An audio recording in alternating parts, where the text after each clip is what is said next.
안녕하세요, 여러분. 네, 그 들어오시자마자 채팅 좀 다 남겨주시고요.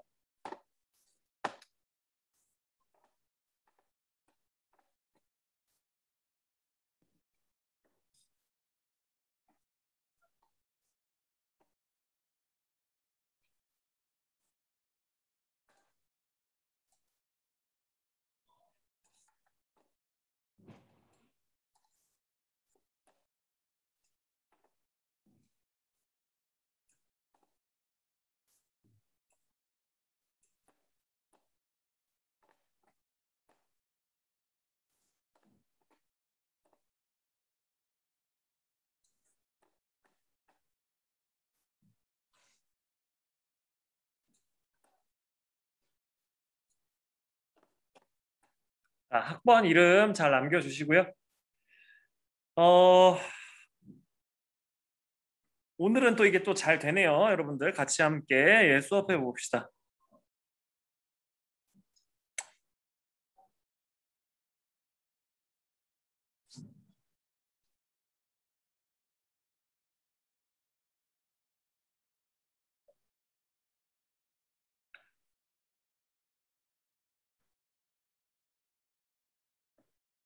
잠깐 좀 페이지 수 좀 확인하고 같이 하면 좋을 것 같습니다. 자, 저희가 102쪽 탐구 이전까지 했는데 잠깐 여러분들 여기다 좀 표시 좀 하고 우리가 같이 못 봤던 부분을 좀 다시 한번 같이 보면서 좀 하도록 하겠습니다.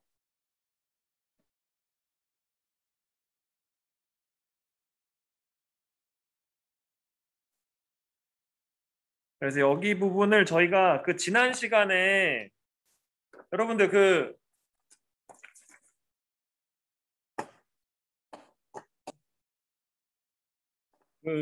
잘 이게 안 보였잖아요. 그죠? 네, 지난 시간에 잘 안 보였었으니까 98쪽부터 이거 잘 표시가 안 됐죠. 그죠? 여러분들 밑줄 치고 그런 거. 그죠? 맞나요? 2반이 그랬나? 네, 그러니까 이 앞에부터 조금 보고 빠르게 넘어가도록 할게요. 여러분들. 98쪽에 보시면 네, 여기 뭐 이런저런 내용들이 나오는데 핵심은 그거예요. 어, 선생님, 예, 저 이거 학교에서 했던 것 같은데. 학교에서 했어요. 제가 2반과 네. 헷갈렸던 것 같습니다. 죄송합니다. 예, 어쨌든 그 반 하나가 안 됐어가지고, 예. 자, 그러면 여러분들 그것만 얘기하고 넘어가겠습니다. 그러면 요 흐름, 자, 여러분들 여기서 보시게 되면 80년대, 70년대, 70, 80년대에 따라서 조금씩 관점이 바뀌거든요. 네, 여기 이렇게 정리되어 있습니다. 아시겠죠?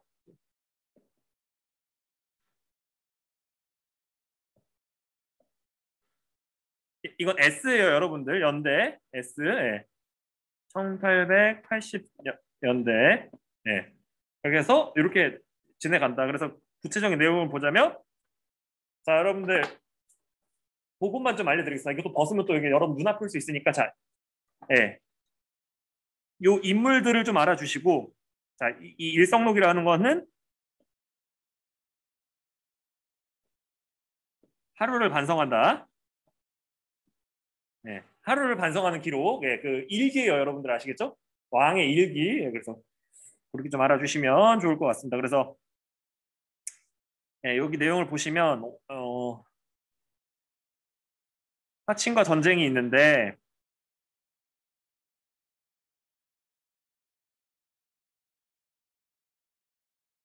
공격이 내 나라 쪽의 사람 주장이고, 네, 네, 사치는 적국이다. 와우, 무섭죠? 그리고 비록 외인이지만 실은 서양적이다. 외양일체론. 네. 그리고 마지막으로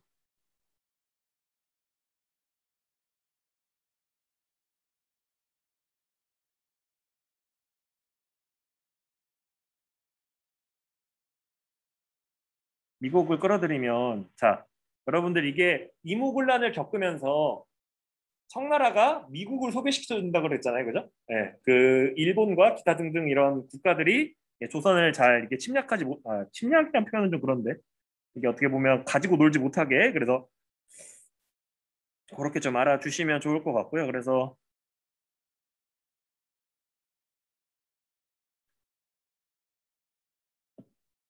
잘못 빗줄 거고요. 예.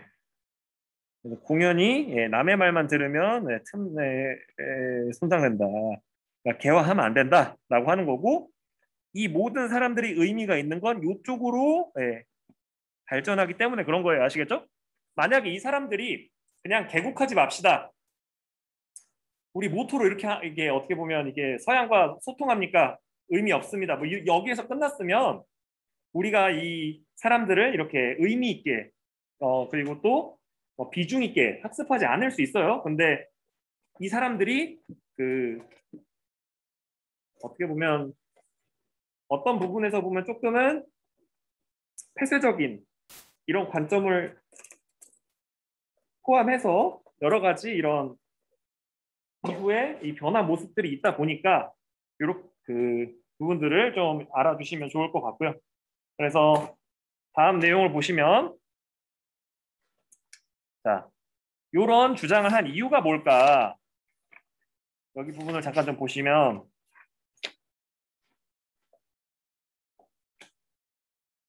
첫 번째로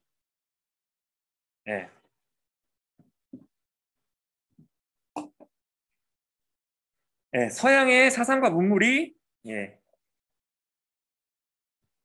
이런 양반 유생들의 그 생각의 이유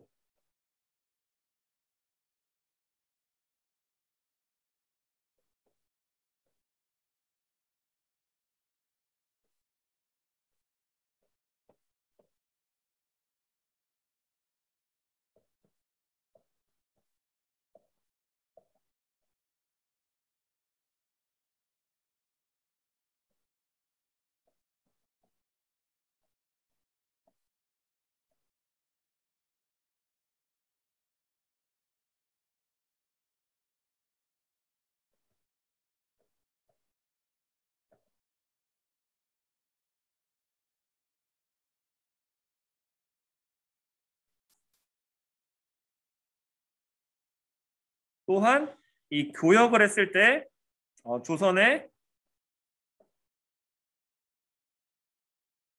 경제적 기반이 예, 흔들린다.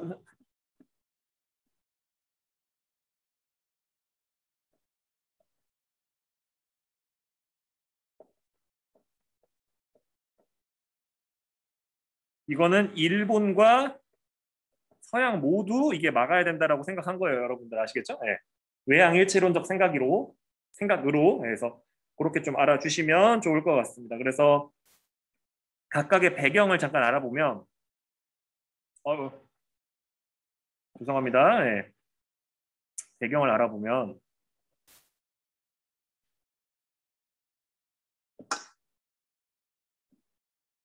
배경을 알아보면 1860년대 서구 열강의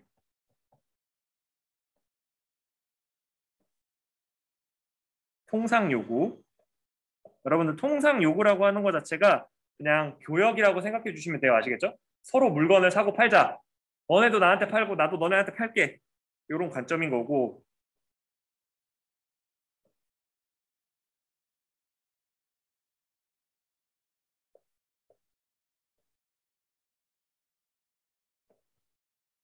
1870년 되면 강화도 조약 체결이라고 하는 그 상황 자체가 이런 가만히 보니까 서양 애들이 문제가 아니라 그네랑 똑같은 일본 애들이 문제구나라고 생각한 거고 다음으로 넘어가서 1880년대에는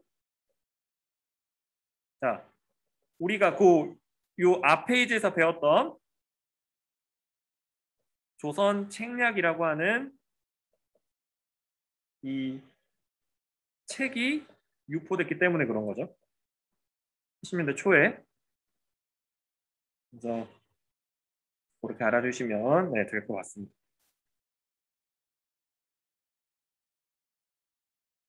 이런 구호 같은 거는 뭐 그냥 넘어갈게요. 자, 여러분들 제가 그 판서로 써드렸던 그 내용 기억나죠? 지금 어디까지 왔어요?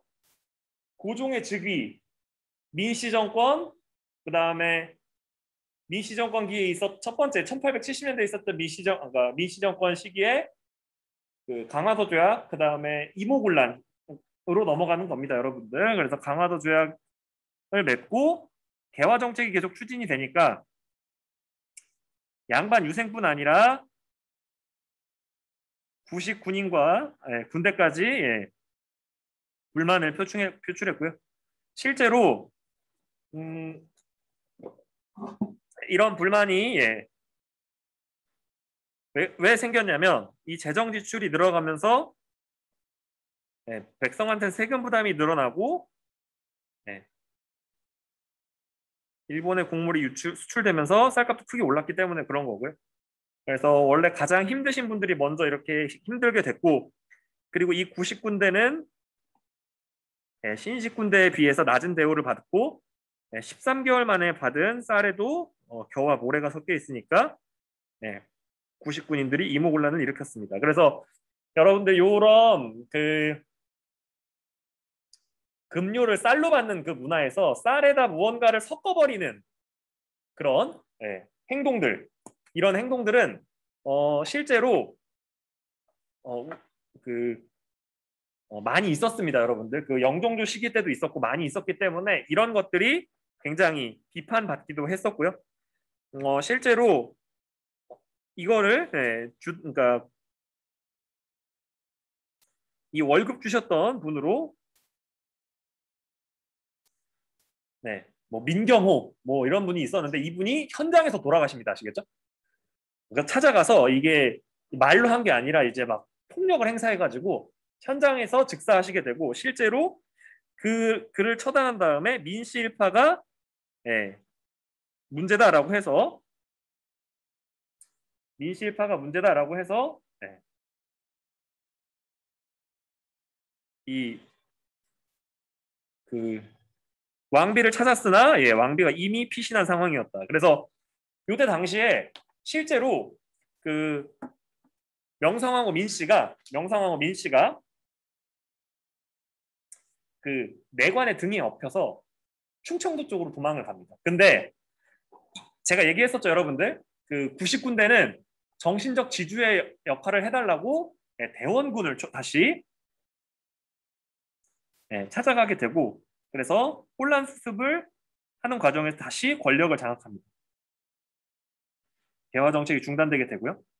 그렇지만 민씨 세력의 요청으로 청나라 군대가 들어오게 되고 지목해서 강제로 데려갔다. 그래서 여기서 보게 되면 핵심적으로 이 차별 대우 때문에 이렇게 됐고요. 그래서 이 과정에서 일본인 교관도 죽이고 일본 공사관도 공격합니다. 그래서 이때부터 여러분들 이게 좀 어떻게 보면 그 일본의 이런 그런 행동에 대해서 이게 비판적으로 생각하는 관점이 더 강해지게 되는 거죠, 여러분들. 이런 경험들이 쌓이다 보니까. 그래서 그렇게 알아주고요. 그리고 특히 여기에 이 부분이 핵심입니다, 여러분들. 이모군란에 우리는 구식군인만 포함되어 있다라고 생각하기가 쉬운데 이 도시의 하층민까지 합세를 하면서 규모도 커지고 그리고 또 성격도 되게 좀 폭력화되는 거죠. 원래 이게 조금 나랏밥 먹고 그래도 아무리 구식군대고 열받아도 이게 사람이 소위 말해서 이제 좀 직장이 좀 이렇게 계속 하셨던 분들은 좀 이게 이 넘지 않는 선이 있는데 이 도시 하층민들 같은 경우에는 그런 선이 없잖아요, 여러분들. 그래서 이게 이때는 잘 만났다. 이때 나의 이런 모든 여태까지 쌓여있던 분노를 터트리겠다. 막 이러면서 이제 막 다 뒤엎고 막 이제 난리가 납니다, 여러분들. 그래서 청나라가 들어오게 되고 이 청나라가 들어오게 되면서 이 내정 간섭이 점차 심해집니다. 그래서 청나라의 첫 번째 도움이 있었고요, 여러분들. 일본을 여기다 매기면 안 되고 민씨 세력의 요청으로 군대를 파견했다. 청이 그래서 이게 1번이 되는 거고 두 번째로 요청했던 게 바로 그 갑신정변 직후에 있었던 게 됩니다, 여러분들. 그래서 그렇게 알아주시고 이모군란을 진압한 다음에 조청, 상민, 소륙, 무역 장정을 체결했다. 그래서 요걸 하면서 양화진과 한성을 개방하게 했고 경제적 침투가 강화됐고요. 그래서 조선의 군대를 주둔시키고 그래서 마건상과 멜렌도르프를 고문으로 해서 내정과 외교, 내정, 외교 이렇게 해서 간섭을 하게 되게 되고요. 그래서 일본은 이모군란 당시에 공사관 습격을 구실로 제물포 조약을 강요하게 되고요. 이 제물포 조약에서 여러분들 우리가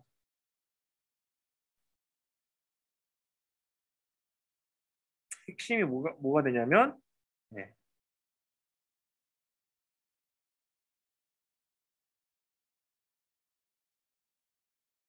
총도를 체포하고 괴수를 엄중하게 취조하여 처단한다. 여기서 이게 이모군란에 대한 거고 이런 걸 못하게 되면 그 모든 그 뒤에 대한 이런 그 사건 해결은 일본이 한다라고 이렇게 되는 거고요. 그리고 배상금과 공사관 호위를 목적으로 일본군을 한성에 주둔시키게 됩니다. 그래서 이때부터 그 용산 지역, 지금 미군 부대 있는 자리가 처음에는 청나라가 여기서 보게 되면 군대를 주둔시킨 데가 용산이에요. 아시겠죠? 요 용산에서 이제 그 청일 전쟁 이후가 되면 여러분들 이게 용산이고 여기서 이제 청나라, 일본, 그다음에 미군, 현재 미군까지 이렇게 이어지고 있기 때문에 이게 참 그러니까 전 세계적인 역사의 흐름, 그 세계의 뭐라 그럴까요? 그런 국제 관계 이런 거를 모르게 되면 그 굉장히 이게 좀 혼동이 되는 거죠, 여러분들. 그래서 지금은 이게 미국까지 이어지고 있다. 뭐 이렇게 그냥 현재까지 제가 잠깐 얘기를 했던 거고. 그래서 다음으로 넘어가서 요게 이제 이모군란 때고 이게 청일 전쟁 이후에서 이게 해방 이후가 되는 거예요, 여러분들. 그래서 그렇게 그냥 참고적으로 알아두시고 이모군란에 하층민이 왜 가담했을까? 왜? 그래서 도성 근처에서 채소를 키워 도성에 내다 팔며 생계를 이어갔는데 개항 때문에 폭등하니까 날품팔이로 살아가는 일이 크게 고통을 받았고 그래서 이 경제적 피해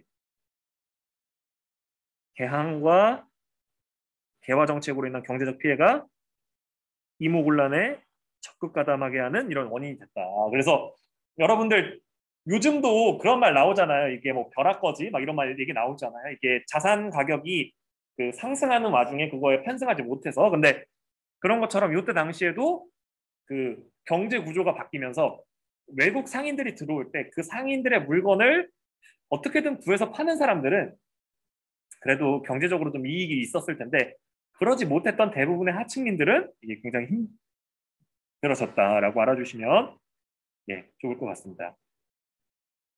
자, 그래서 여러분들 이 쌀값이 너무 오르게 되니까 지나치게 조선에서 쌀이 부족해지는 현상이 종종 발생하게 될 때를 대비해서 했던 게 방공령.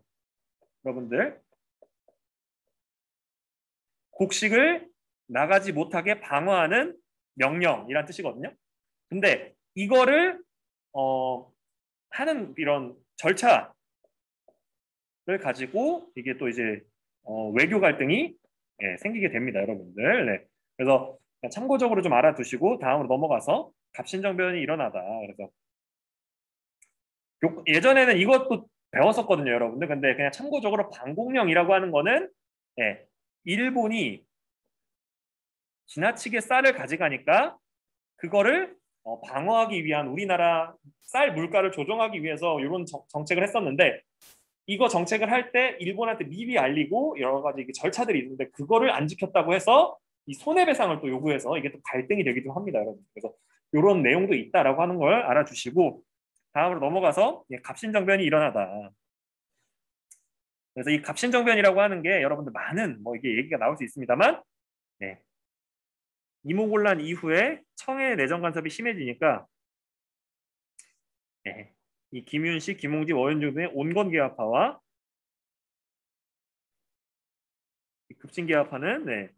다른 방향을 보게 됩니다, 여러분들. 그래서 청해 양무운동 그리고 유교 질서를 지키면서 수용하자는 동도서기론을 주장하게 되고, 급진계합파 같은 경우에 문명개화론을 내세운 일본의 메이지 유신을 본받아서 사상과 제도, 기술뿐만 아니라 네, 서양의 사상과 제도를 하다는 입장을 취하게 됩니다. 그래서 핵심은 그거예요, 여러분들. 소위 말해서 필요한 것만 갖다 쓸 거냐, 아니면 우리 스스로의 정체성 자체를 서양인들과 비슷하게 만들면서 기술개혁까지 같이 갈 거냐, 그 차이라고 이렇게 알아주시면 됩니다. 다음으로 넘어가서 청해 내정 간섭도 벗어나야 된다. 근데 여러분들 이거를 하기 위해서 일본에게 도움을 요청할, 네. 그래서 특히 급진계합파의 이런 생각들은 앞서 말했다시피 도시 하층민이나 이런 그 구식군인들 아니면 이런 개화 정책에서 소외되신 분들이 봤을 때는 소위 말해서 일본의 앞잡이처럼 보이는 그런 안타까운 모습들이 나오게 됩니다. 실제로 이 급진계합파가 뭔가를 하려고 해서 이제 그 갑신정변을 일으켰을 때 이렇게 그 한양에 살고 있었던 백성들이 그렇게 호응을 안 해주거든요. 그래서 참 그런 거 보면 안타깝습니다, 여러분들. 그래서 방문국이라고 하는 걸 설치를 해서 최초의 신문인 한성순보를 창간했다. 그리고 청해 내정 간섭과 민시정권의 친청 세력으로 개화 정책이 추진되지 못했다. 그러니까 이거를 뒤집어 엎기 위해서 발생한 게 요 갑신정변인 거고요. 그리고 이 시기에 또 민씨 정권과 글렌도르프는 재정난을 해결하기 위해서 당호전을 찍어냅니다, 여러분들.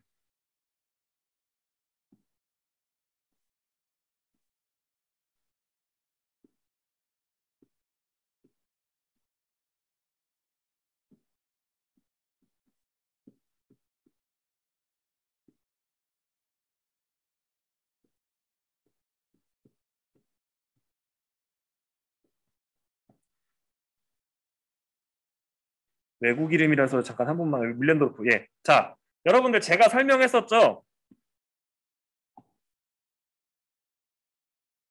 이렇게 화폐 단위가 올라가거나 아니면 화폐 발행이 늘어나면 상대적으로 어떻게 됩니까? 돈의 가치는 떨어지고 물건의 가치는 오르는, 그래서 이른바 이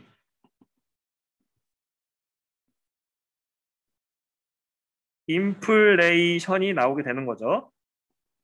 가로치고 이게 자산, 물건에 대한 인플레이션이 나오게 됩니다. 그래서 이 인플레이션이 나오니까, 자, 여러분들 이 이모군란의 핵심 요소 중에 하나가 여러분들 제가 얘기했었죠. 이 도시 하층민이 참가했다라고 얘기했었잖아요. 그 이유가 개항 과정에서 힘들었고 그 힘듦 때문에 저항이 나왔는데, 결국 요거 때문에 다시 한번 백성이 힘들어지게 되는 거예요. 여러분들 아시겠죠? 이게 뭐 선생님, 그러면 돈 많은 사람들, 이 사람들은 아무런 문제가 없었나요? 문제가 물론 있었죠. 이게 좀 힘들어지고 고달파지고 하는데 그 강도 자체가 굉장히 달랐다라고 알아주시면 좋을 것 같습니다. 그래서 그리고 김옥균 아저씨가 이게 차관 도입을 하려고 했는데, 이거 자체가 여러분들 지금도 뭐 하겠다고, 여러분들 예를 들어 뭐 정치 개혁을 하겠습니다, 뭐 하겠던 사람이 뭐 외국을 의지해서 할게요라고 하면 지금도 긍정적인 평가를 못 받잖아요. 그러니까 이때도 마찬가지입니다. 그래서 이게 교섭이 실패합니다. 그러니까 일본도 주기 싫어하고 국내에서도 반대하고 해서, 그래서 정치적 입지가 좁아집니다. 그러니까 이게 조급함을 느껴서 이게 정변이 발생을 하는 거죠. 그 정변의 형태가 바로 이 갑신정변이 되는 거고요. 그래서 이 내용을 잠깐 좀 보고 넘어가도록 하겠습니다. 그래서 국고가 부족하다. 이건 재정이 없다라는 거죠. 재정이 없으면 여러분들 뭐 해야 됩니까, 여러분들? 네, 재정이 없으면 뭐 해야 돼요? 이 조선의 그 메커니즘 말씀드리는 거예요. 그러면 증세를 하자. 그래서 네.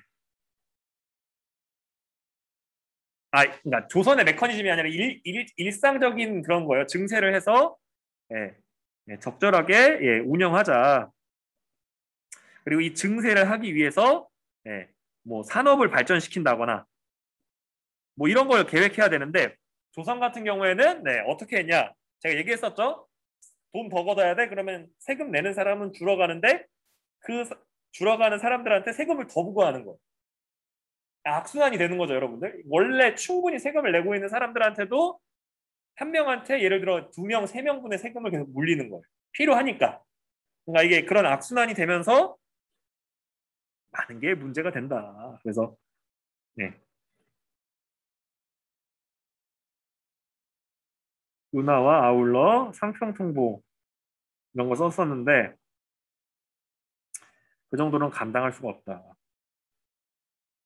그래서 외채를 들여서 여러분들 이게 여러분들 이때 당시만 하더라도 쉽게 얘기해서 부채에 대한 인식을 그러니까 특히 가로치고 외채 이 인식을 정확히 못한 거예요, 여러분들. 그러니까 차관 도입 이런 것들을 그 갑신정변을 주도했던 급진개혁파만 요구한 그러니까 그러니까 들여왔던 게 아니라 고종이나 아니면 대부분의 이런 지배층들이 야 돈이 없어? 야 돈 빌려와. 약간 이런 관점 있잖아요. 그러니까 빌려오고 와서 갚을 것도 생각하면서 이걸 되게 고민하면서 해야 되거든요. 근데 내일은 난 몰라요. 일단 돈 필요하니까 빌려. 약간 이런 그러니까 지금에서 봤을 때 그렇게 보인다는 거죠. 그들이 그랬다는 게 아니라 그래서 그렇게 좀 알아주시고 자금 없이 아무것도 할 수 없다. 그래서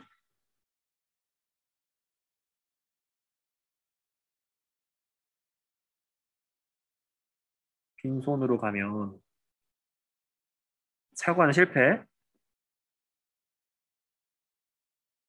오입 없이 가면 한다. 우리 당과 사대당은 공존할 수 없기에 최후 선택, 정변. 그래서 그렇게 됐고요. 그래서 실제로 80년대 중 재정위기를 둘러싼 민시정권과 급진개혁파의 대립이 극심했다. 밀랜드 했고 김옥균을 중심으로 하는 급진개혁파는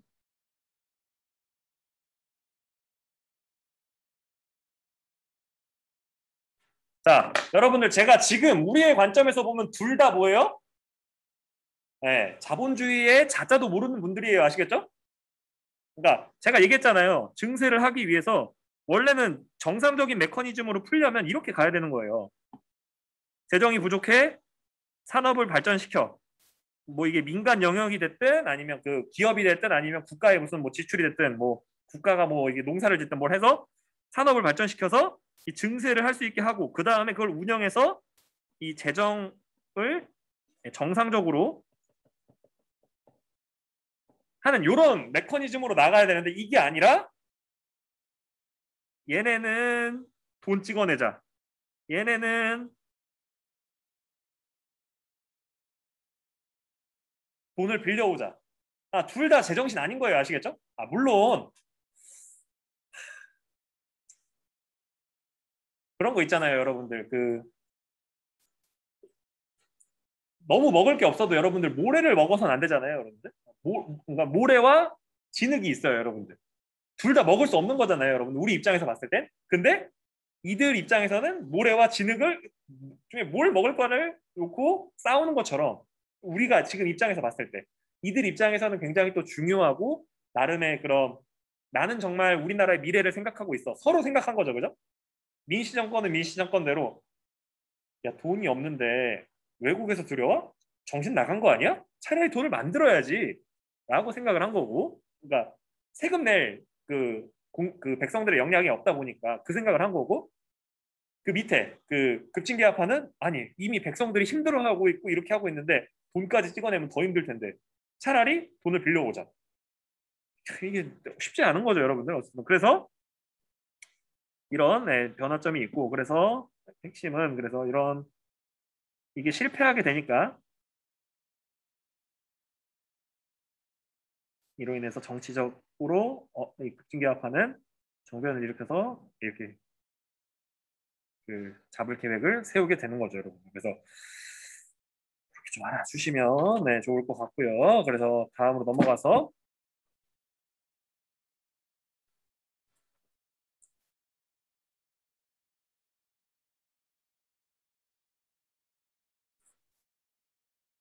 그리고 여러분들 제가 얘기했었죠, 여러분들. 그 고종의 정치적 파트너, 고종의 정치적 파트너 여기다 한번 정리하고 넘어갑시다.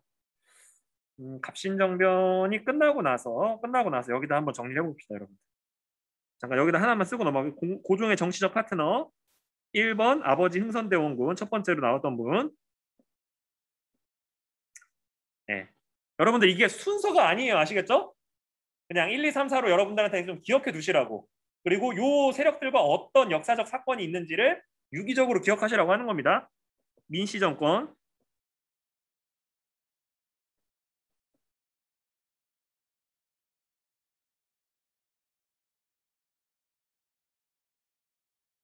여러분들 여기서 개화파라고 적는 이유는 크게 고종 입장에서는 이제 개항과 개화를 주장하는 사람들을 모두를 지칭하는 거고요.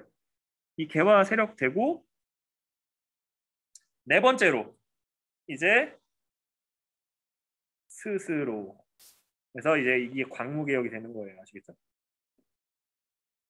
이게 황제권 강화. 그래서 그 단계를 알아주시면 돼요. 아시겠죠?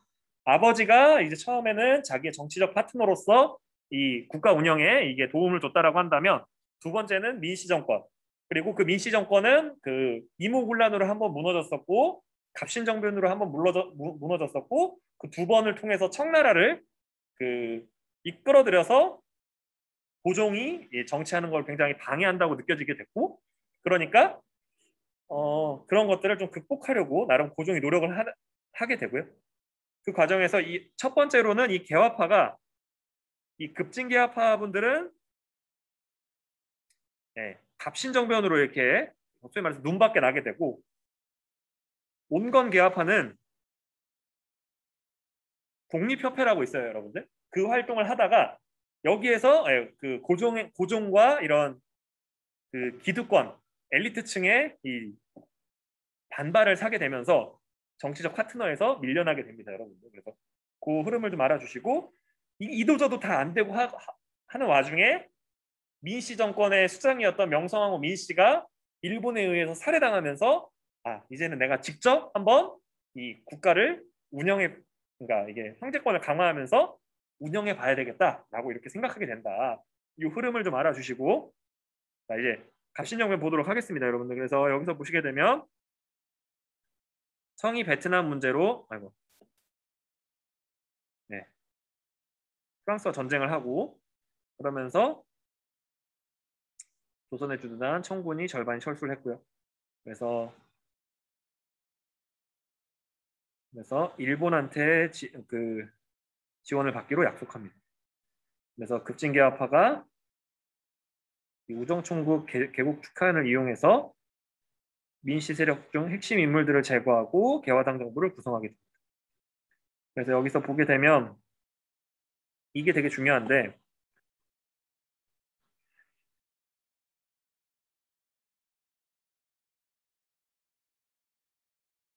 청나라에 대한 이런 견제의 관점이 굉장히 많이 들어있고요. 그리고 인민평등,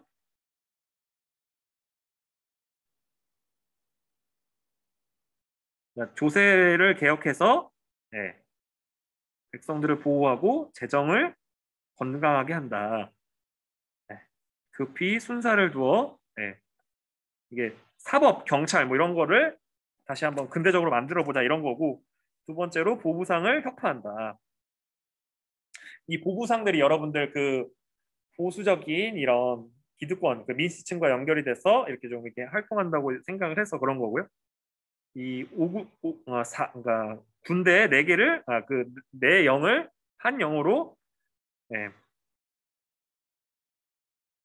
하고 예, 장정을 선발하여 근위대를 만든다. 그러니까 그 왕을 예, 보호할 그분들을 만든다. 그리고 재정은 호조로 일관한다.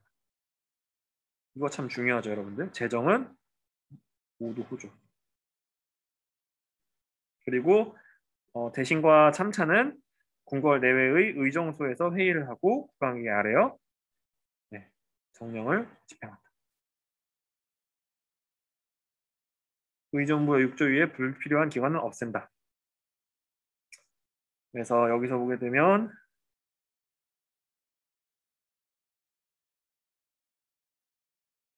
네, 이것만 좀 알아주시면 좋을 것 같고요. 그리고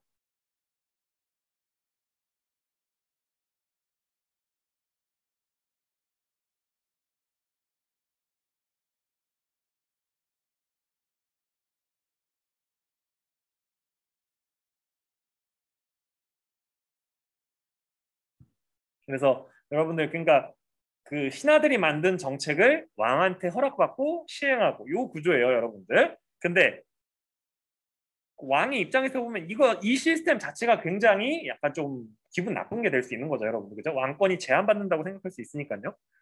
그래서 새 정부가 발표한 개혁 정강에는 네, 청나라에 대한 사대를 청산하고 내각 제도를 수립한다.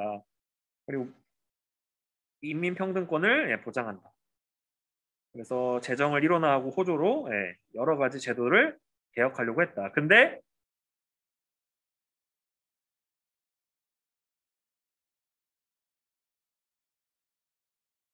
네, 이 개혁은 3일천하로.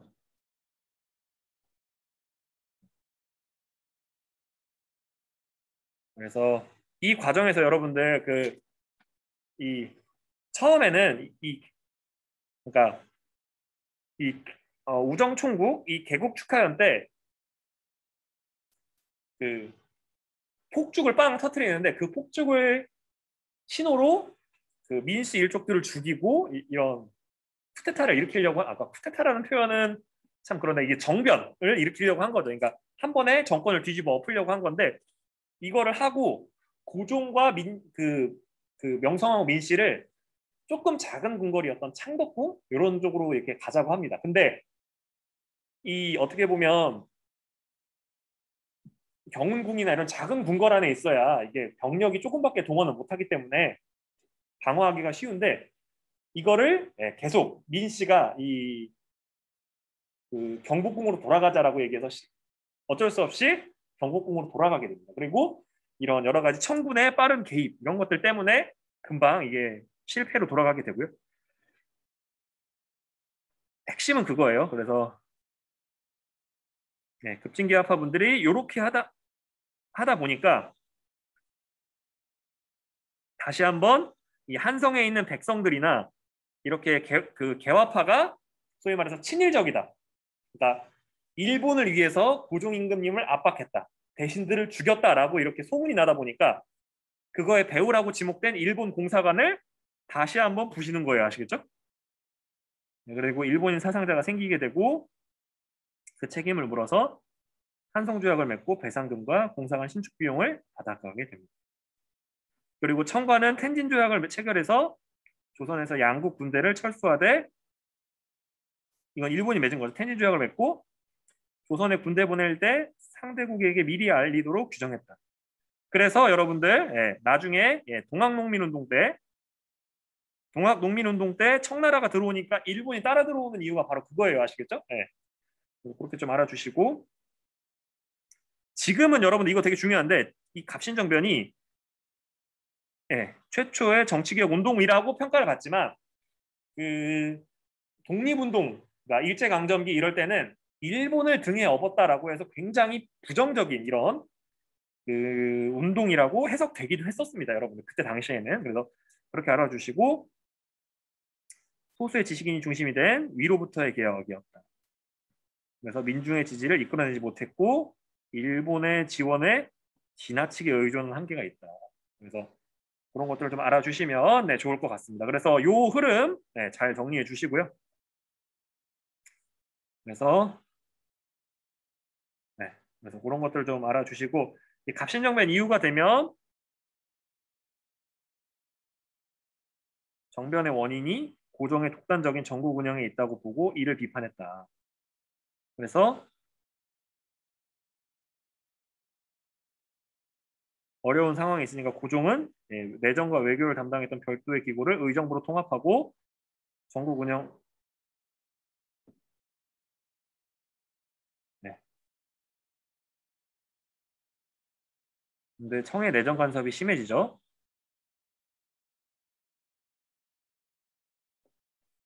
아까 전에 말했던 여기 1번 나오잖아요, 여러분들. 제가 얘기했던 거. 청나라의 개입 1번, 개입 2번. 이 청나라 이 두 번의 개입 때문에 내정 간섭이 굉장히 심해지게 됩니다, 여러분들. 그래서 네. 개입 1, 2의 결과예요, 아시겠죠? 그래서 그러니까 이제는 네, 협약을 추진해서 러시아와 우호 관계를 강화했다. 그래서 그렇게 좀 알아주시고요. 근데 러시아와 대립하고 있던 영국이 러시아의 남하를 막는다는 구실로 거문도를 불법 점령했다. 그래서 이 거문도 사건이라는 게 발생을 하게 되고요. 영국에게 항의하고 2년 뒤 청의 중재를 거쳐서 물러나게 됩니다. 그래서 어떻게 보면 이 모든 그러니까 이모군란을 시작으로 해서 갑신정변 그리고 동학농민운동 즉 청일전쟁 전까지 계속 청나라의 입김이 강해지고 있다라고 알아주시면 네, 좋을 것 같습니다. 그래서 이렇게 대립이 심해지니까 열강들의 대립이 심해지니까 조선을 중립국으로 삼자라는 의견도 나오게 됩니다. 그래서 조선 중립국화 그래서 도, 독일 부영사 6일준 등을 삼자는 의견을 제시했다.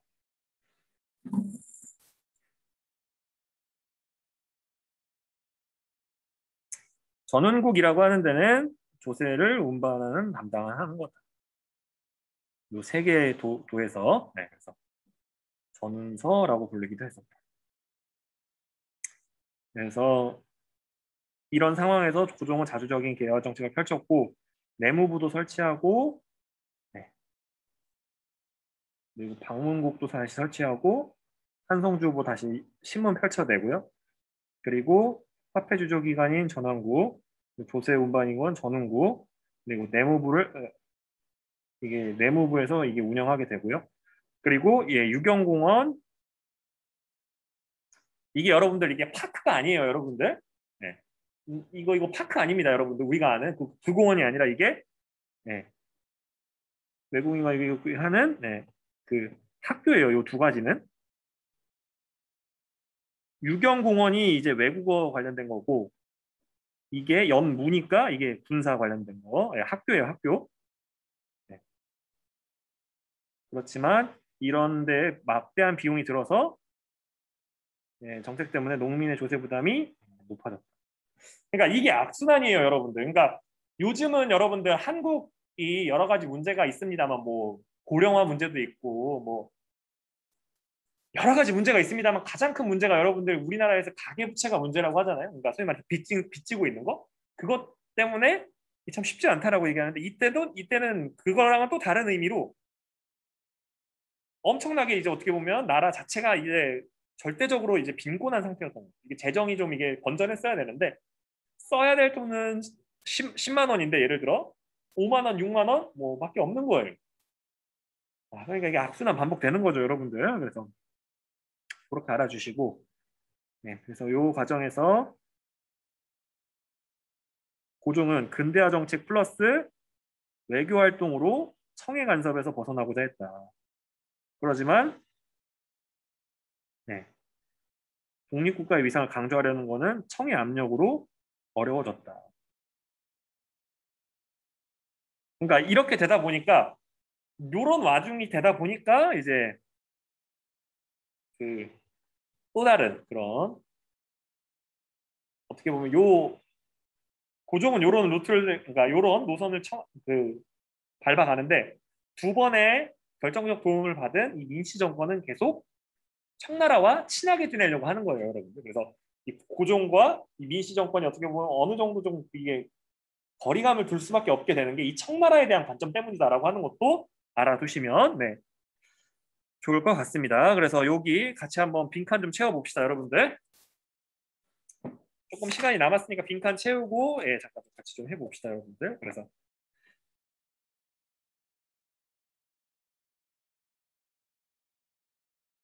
외국어뿐만이 아니라 여러분들 예, 뭐 정치, 경제 뭐 이런 거 가르치는 학교래요, 여러분들. 예, 그래서 그것만 좀 말씀드리고 예, 통리, 기무, 아문이라고 하는 예, 대화 정책을 총괄하는 그런 걸 만들게 되고요. 그걸 만들게 된 게 강화도 조약 때문이고 그리고 이모군란이 발생을 합니다. 그리고 네, 갑신정변이 발생을 하게 되고요. 그래서 이런 것들이 생기게 되고 그래서 여러분들 이제는 이 근대화 과정을 한번 이 삼국의 근대화 과정을 한번 보도록 합시다, 여러분들. 그래서 이거는 여러분들 한 번만 좀 읽어봅시다, 여러분들. 그 오늘 25일이니까요. 그러니까 25번 학생 정윤창 학생이 여기 이홍장이라고 써 있는 분 한번 읽어주시고 26번 네, 정재영 학생이 네, 후쿠자와 유키치 읽어주세요. 자, 시작. 서양식 기계는 문경이나 직포, 인쇄, 도자기 등과 관련된 기구를 모두 만들 수 있고 백성의 생계에도 도움이 됩니다. 이처럼 기계의 뛰어난 점을 물이나 불의 힘을 빌려 인력과 자재의 낭비를 줄이는 데 있습니다. 중국의 위기를 안정으로 돌리고 허약함을 강력함으로 바꾸는 길은 전적으로 기계를 모방하여 제조하는 데에서 비롯된다고 할 수 있습니다. 자, 그 다음 읽어주세요. 그럼 이제 계속 읽어요? 아까 그 26번 학생. 네네. 서양 문명의 바람이 동아시아에도 불게 되었습니다. 서양이 주도하는 문명 개화의 기세에 맞서 동양의 나라들이 이를 끝까지 막아낼 수 있다면 좋겠지만 사실상 그것은 불가능합니다. 오늘날 우리 일본은 아시아에서 벗어나 서양 문명국가 진퇴를 함께하고 조선과 중국을 대하는 태도도 서양인 이들을 대한 방식으로 해야 합니다. 그래서 여기서 보시게 되면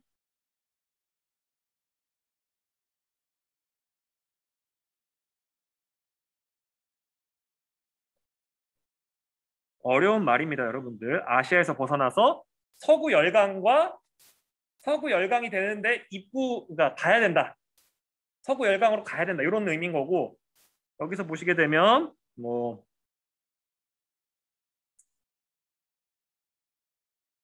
이거 그러니까 어떻게 보면 이게 중체서형이라고 하는 거. 아시겠죠, 여러분들? 그래서 갑신정변은 다음 시간에 다시 한번 정리를 하고 읽어보도록 하겠습니다. 혹시 질문 있나요? 네. 학번 이름 다시 한번 쭉 남겨주시고 나가시면 될 것 같습니다. 수고 많았습니다.